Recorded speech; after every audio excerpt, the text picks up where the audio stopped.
Naruto Shippuden का episode 141 start होता है। तो भी बताता है अभी के 16 साल पहले नाइन टेल फॉक्स का अटैक भी मैंने ही करवाया था। धीरे धीरे उचिहा का विद्रोह जगता है और उनको आमू ब्लैक ऑप्स के सर्विलियंस में स्ट्रिक्टली रखा जाता है। और फिर उचिहा क्लैन विलेज पे टेक ओवर करने के लिए और हायरप्स ने ऐसा स्पाई काम करने के लिए जिसे चुना वो था इताची उचिहा, तुम्हारा बड़ा भाई। और यहीं से इताची का कष्ट शुरू हुआ। तुम्हें इन सब से दूर ही रखा गया क्योंकि उस समय तुम काफी छोटे थे। तुम्हारे फादर फोगाकू मास्टरमाइंड थे इस प्लॉट के पीछे। वो इताची को ऑर्डर देते थे और इताची आम्बू के लिए भी स्पाई का काम करता था। इताची दोनों तरफ से काम करता था ऐसा स्पाई, बिल्कुल डबल एजेंट की तरह। पर रियलिटी में तो वो विलेज के बारे में ही सोचता था। और तुम तो सोच भी नहीं सकते कि उस समय उसके कंधों पर कितना बड़ा बोझ था। सासुके चीखता है, क्यों इताची ने उचिहा को धोखा क्यों दिया? तो भी कहता है तुमने अभी युद्ध में हो रहे खून खराबों को नहीं देखा,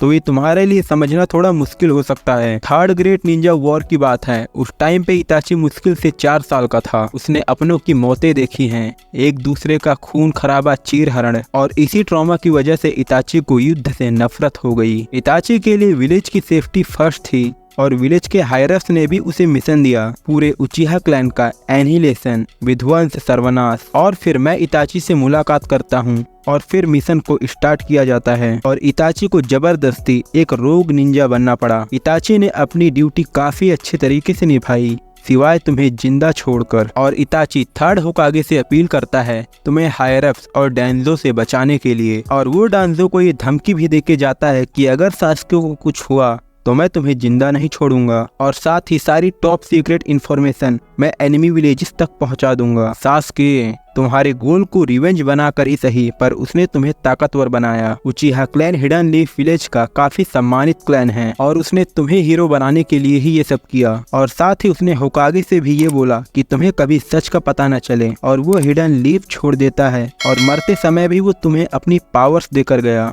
ये है इताची का सच। सासुके अब भी कहता है नहीं, तुम झूठ बोल रहे हो, ये सब झूठ है। उसने मुझ पे मांगी कि उस शारिंगान से हमला किया, वो हर बार मुझे लगभग मार ही चुका था। अगर ऐसी बात है तो तुम अब तक जिंदा कैसे हो? पता नहीं तुमने ध्यान दिया भी या नहीं कि इताची ने फाइट के समय तुम्हें कर्स मार्क से भी आजाद कर दिया। थर्ड होकागे की डेथ के बाद इताची विलेज में आता है डांजो को ये दिखाने के लिए कि अभी भी वो जिंदा है और डांजो का सबसे बड़ा डर इताची ही है। सासुके अब इताची की बातें याद करता है, इल्यूजन और रियलिटी के बीच की, जो उसने फाइट के बीच सासुके को बताई थी। इताची ने अपने दोस्तों को मारा, अपने बड़ों को, अपनी मोहब्बत को, अपने पिता को और अपनी माँ को, पर वो अपने छोटे भाई को नहीं मार पाया। क्यों?